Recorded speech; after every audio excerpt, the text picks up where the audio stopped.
Então é isso aí, começando o segundo episódio do especial Beatles aqui da TV Gazeta.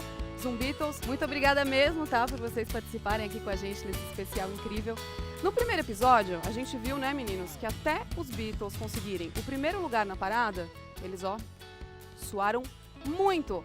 Tocaram por 3 temporadas em Hamburgo, na Alemanha, numa rotina muito intensa. Eles perderam seu amigo Stuart, o Paul virou o baixista e eles conseguiram o empresário, o Brian Epstein. Eles assinaram um contrato com a EMI e conheceram seu produtor, o chamado quinto Beatle, George Martin. E, é claro, o Ringo Starr entrou na banda. Na hora que o quarteto foi formado, John, Paul, George e Ringo, aquilo para mim é onde se, assim, sei lá, fundamentou que os Beatles deveriam ser e foram. Cada um ali tinha um elemento importante. Tinha uma química realmente que funcionava muito bem. Aquela época foi uma época de vórtex energético, mágico, que inundou o mundo inteiro. O rock é a base harmônica dos Beatles. R&B, Rhythm and Blues, ou mesmo jazz, está tudo compactado no que eles faziam. Quando gravaram o primeiro álbum, quando entraram no estúdio, quando conheceram George Martin, eu acho que ali eles tiveram na minha opinião, na verdade, começaram a ter ideia da dimensão musical que eles poderiam ter. E finalmente eles tiveram o primeiro número 1 nas paradas com o single Please Please Me. Só depois que eles gravaram o primeiro álbum com o mesmo nome, Please Please Me também. E acreditem, esse álbum foi inteirinho gravado em estúdio de uma só vez, direto, como um show ao vivo. É verdade, o John Lennon ele dizia que quando foi cantar o Twist and Shout já estava quase sem voz e praticamente gritou a música inteira. Se você escutar com atenção essa faixa, você vai perceber o baita esforço que ele faz. Como diziam, ele tinha uma amígdala de couro numa garganta de aço. Depois do lançamento desse disco, os Beatles começaram a tocar nas rádios e participar de programas de TV na Inglaterra. Eles estavam começando a ficar realmente populares. O rock começava a não ser mais o mesmo. Com todo esse sucesso, os Beatles foram convidados para fazer uma turnê pela Europa. Visitaram a Escócia, a França. Nesse momento, eles também tiveram algumas oportunidades não muito tentadoras para visitar os Estados Unidos. Mas o quarteto tinha uma condição para aterrissar na América do Norte: ter uma música em primeiro lugar nas paradas de lá. E essa, foi uma grande sacada. Enquanto esse sucesso estrondoso na América não acontecia, na Grã-Bretanha tudo era bem diferente. A Beatlemania já tinha se instalado totalmente por lá.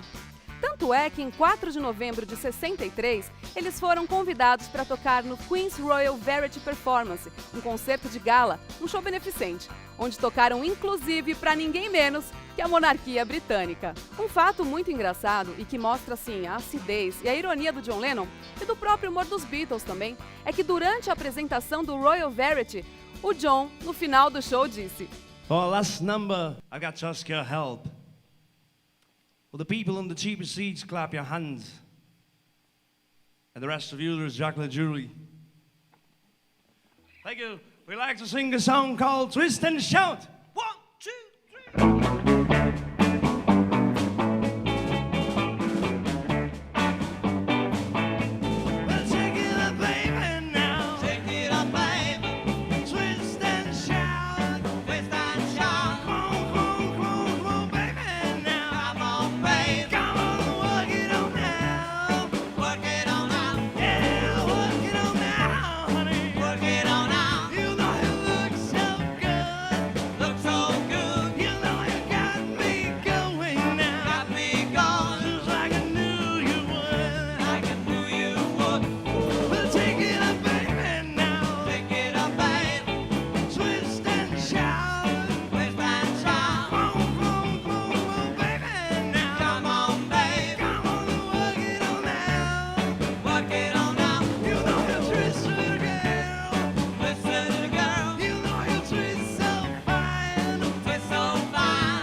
Próximo bloco, os Estados Unidos da América se rendem aos Beatles e eles fazem o país parar na frente da TV.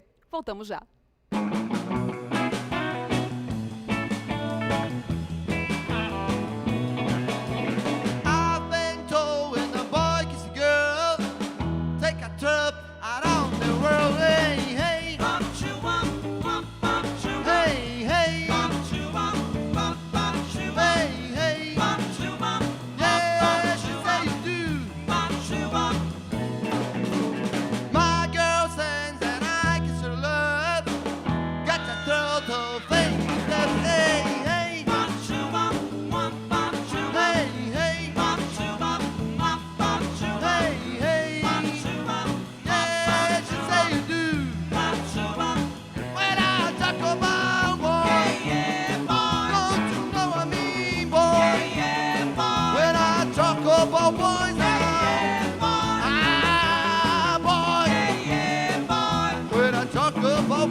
Depois de os Beatles terem conquistado a Europa e tocado para a rainha, estava na hora de conquistar a América.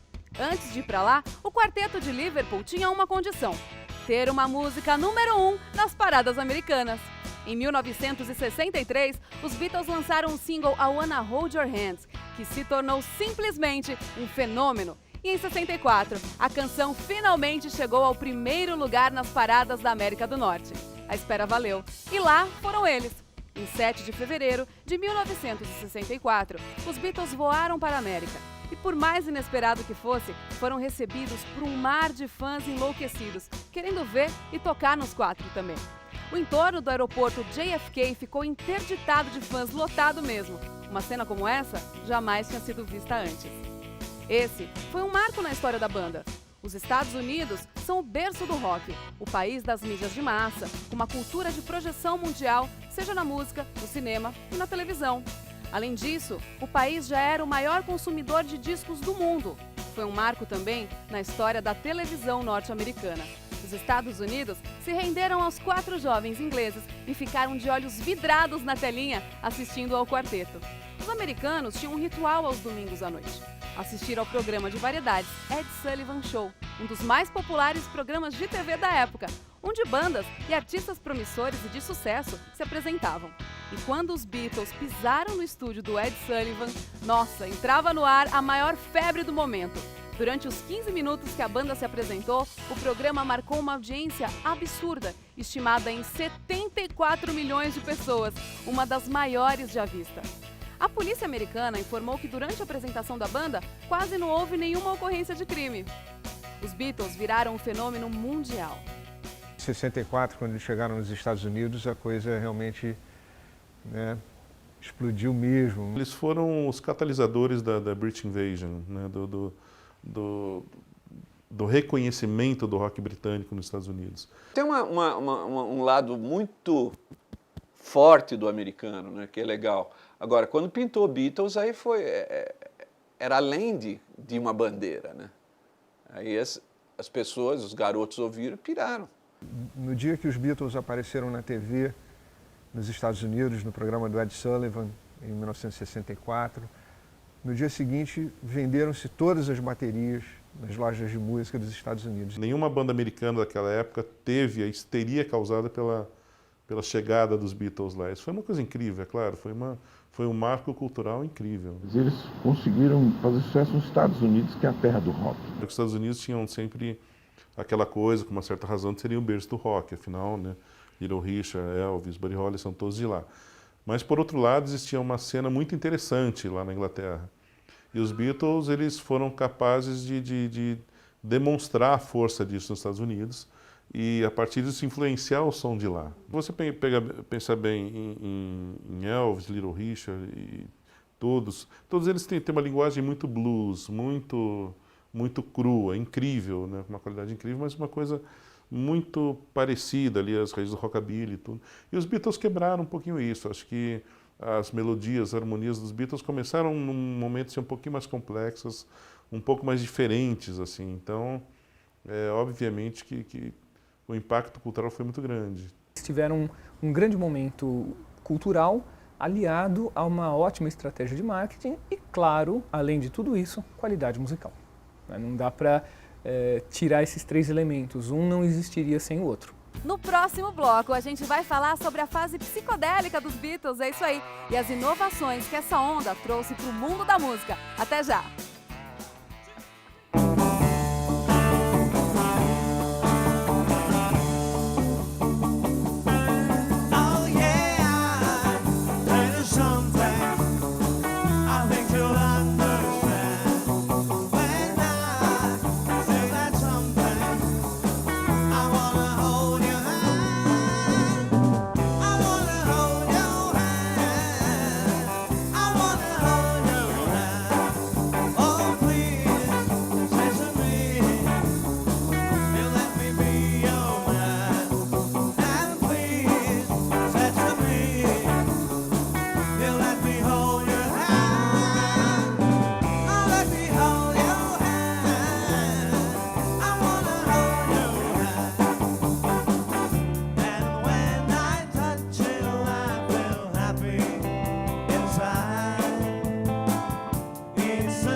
Yesterday, all my troubles seem so far away. Now it looks as though they're here to stay. Oh, I believe in yesterday. Suddenly, I'm not half the man I used to be. There's a shadow hanging over me. Oh, yesterday came suddenly. Why she had to go.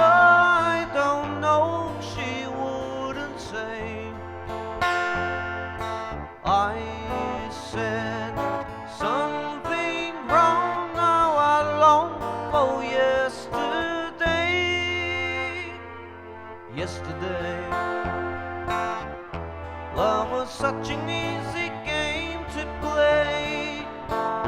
Now I need a place to hide away. Oh, I believe in yesterday. Why she had to go, I don't know. She wouldn't say. I said something wrong. Now I long for yesterday. Yesterday. Love was such an easy game to play. Now I need a place to hide away. Oh, I believe in yesterday.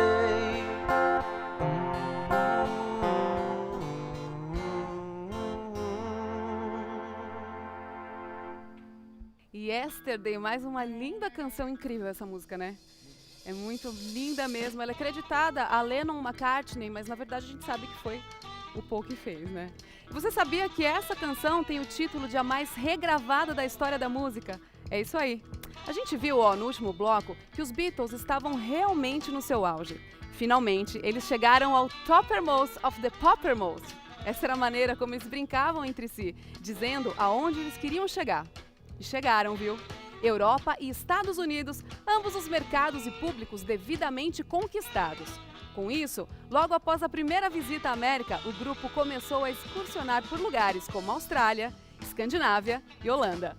Você sabia que por conta desse sucesso todo mundial, em 1965, os Fab Four foram condecorados pela Rainha da Inglaterra, isso aí, com o MBE, a medalha de membros da Ordem do Império Britânico. É verdade, é uma honraria muito importante e valorizada no Reino Unido, o que causou uma certa manifestação contrária, já que muitos ingleses não gostaram de ver uma condecoração dessas entregue a roqueiros cabeludos que enlouqueciam os jovens.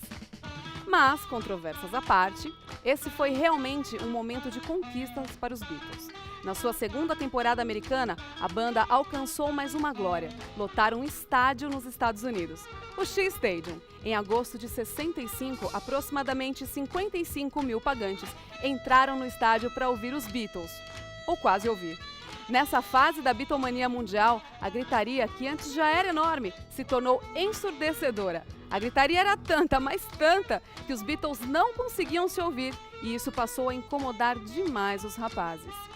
E para deixar as coisas ainda mais tensas para os Beatles, muita coisa que aconteceu no decorrer de 66 não foi nada agradável não, e foi fundamental para que eles tomassem uma decisão muito séria.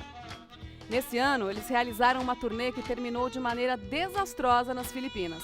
Se envolveram em grandes polêmicas, como aquela clássica em que o John afirma serem mais famosos do que Jesus Cristo. Para quem não conhece esse fato, o John deu essa declaração durante uma entrevista, dentro de um contexto. Infelizmente, a imprensa usou esse trecho da conversa de maneira escandalosa. E foi um auê só, imagina o rolo. Também tinham vários rumores de possíveis ataques contra eles. Teve um show em que o Ringo tocou até o tempo inteiro escoltado por policiais. Aí não dá, né, gente? Olha, no final de tudo isso, os quatro entraram num tipo de crise artística. Eles eram uma banda e não conseguiam se ouvir quando tocavam. Por isso, eles estavam achando que a qualidade deles tinha caído. Eles estavam sofrendo algumas ameaças, não tinham mais tempo para cuidar de suas vidas pessoais, estavam de saco cheio de serem tratados como marionetes endeusadas por onde fossem. Foi nesse momento que os Beatles decidiram definitivamente parar com as turnês e shows, seja ao vivo ou pela televisão. A última apresentação para público pagante dos Beatles aconteceu em São Francisco em agosto de 1966. O quarteto, agora sem ter que ficar viajando, acabou tendo muito tempo livre e acabaram focando todo o seu tempo no trabalho dentro dos estúdios. Os Beatles criaram um estilo mais experimental e começaram a desenvolver músicas que simplesmente não podiam ser reproduzidas ao vivo naquela época. E isso impulsionou ainda mais a vontade de não voltar para os palcos. Foi nesse auge criativo, com experimentações, colagens e construções sonoras, que surgiu o que viria a se chamar de psicodelia. De repente, os Beatles começaram a fazer uma música mais elaborada, né? No começo era aquela música que falava de canções de amor, coisas assim, bem na linha do rock dos anos 50, né? Você pega nos Beatles, Yesterday usa um quarteto de cordas, For No One usa uma trompa. A partir do Revolver, por exemplo, que é um disco que eles começam a ter letras mais elaboradas, eles começam a ouvir Bob Dylan, começam a pensar em poesia também, né? Começou num disco que para mim é o mais emblemático e mais importante disco da carreira dos Beatles, embora alguns puristas possam achar que não. Chama-se Revolver. Quando veio Revolver, meu Deus do céu, até hoje eu penso em Tomorrow Never Knows e não sei como, se eu fosse ter que fazer isso hoje, com a tecnologia toda que tem, ou que fosse, com meu know-how, etc e tal, bicho, eu não consigo. Você pega um Within Without do Sgt. Peppers, por exemplo, é uma música muito profunda, né? Uma coisa assim que dá para você colocar e você viajar, que é uma coisa muito legal. É uma época que eles chamavam de a época da psicodelia, a época mais psicodélica, então arranjos mais rebuscados, cordas. Mas quando veio o Sgt. Peppers, a coisa de fato tomou um vulto maior com A Day in the Life. Eles começam a usar orquestras, metais, desde das cordas em Eleanor Rigby e A Day in the Life com uma harpa orquestral fenomenal, até a orquestra completa em A Day in the Life e todo o lado B de Abbey Road. O sonho da minha vida era unir o erudito com o popular. George Martin consegue fazer Eleanor Rigby, que é a síntese pessoal do tio Rony, do que ele queria fazer. Os Beatles eram mais experimentais, né? Os Beatles foram a banda que foram, junto com a Pat Boyd, foram para a Índia, descobriram outras coisas, trouxeram uma nova estética, uma influência oriental, isso refletiu nas roupas. Quer dizer, se você pensar naquele espírito dos anos 60, de Carnaby Street, os Beatles estão muito presentes. Os Beatles tiveram uma fase mística, né? Quando George Harrison conheceu os gurus na Índia, etc., viajaram para lá. E isso também influenciou bastante no trabalho deles, principalmente a coisa da cítara. O George Harrison aprendeu a tocar cítara, aquele instrumento indiano de cordas, com Ravi Shankar. O George conseguiu conciliar a música oriental com a música ocidental. O George foi meio culpado em trazer esse mundo requintado e sofisticado da sonoridade indiana, né? A música oriental, ela sempre fascinou a nós, ocidentais, porque ela não acaba. É assim. Enriqueceu, trouxe outras cores, outras sonoridades, outros harmônicos, um outro temperamento. Quando Ravi Shankar e Anil Bhagwat começaram a tocar com eles, meu Deus do céu. Então isso fascina, porque é diferente mesmo da nossa cultura, né? A música oriental é toda assim, exótica e tal. Se eu fosse considerar a melhor fase da carreira dos Beatles, colocaria essa fase mais psicodélica, que é a fase mais criativa. Eu vejo o Revolver ou o próprio Sgt. Peppers como discos altamente criativos. Não vamos esquecer que eles vêm da Inglaterra, aonde você tem um diálogo controverso, complicado, mas um diálogo muito grande com a China e com a Índia. Eles influenciaram muita gente, mas eles também foram influenciados, né? Então os Beatles são mais um capítulo numa longa história de apropriações da cultura oriental articulada com a cultura ocidental. Quando eles vão para a Índia, quando eles trazem instrumentos indianos, tal, eles estão, na verdade, atualizando uma história que já é secular. É isso mesmo, graças à formação clássica do George Martin e ao gosto apurado que os garotos desenvolveram, os Beatles mesclaram o rock and roll com a música orquestral. Um quarteto de cordas foi usado na música Eleanor Rigby do álbum Revolver, mais uma atitude inovadora do quarteto de Liverpool. Eles introduziram também instrumentos orientais, como o sitar da Índia, por exemplo, na música Norwegian Wood do álbum Rubber Soul, que é considerado o primeiro rock and roll a utilizar esse instrumento indiano. O George conheceu o sitar nas filmagens do segundo filme da banda, o Help. É aí que ele se aproxima do Ravi Shankar, que é um grande músico e mestre nesse estilo musical, e passa a estudar com ele. E em meio a esse momento de experimentação na sonoridade e experimentação de drogas como LSD e ácidos, os Beatles entraram numa onda de intensa criatividade dentro de um estúdio. A música deles não tinha limites. E enquanto os Beatles experimentavam tudo, o Brasil experimentava os Beatles, ou melhor, reinventava.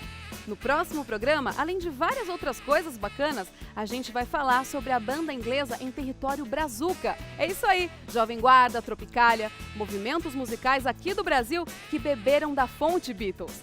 E o início da crise na banda. Até o próximo episódio do Especial Beatles TV Gazeta e fiquem com os Beatles!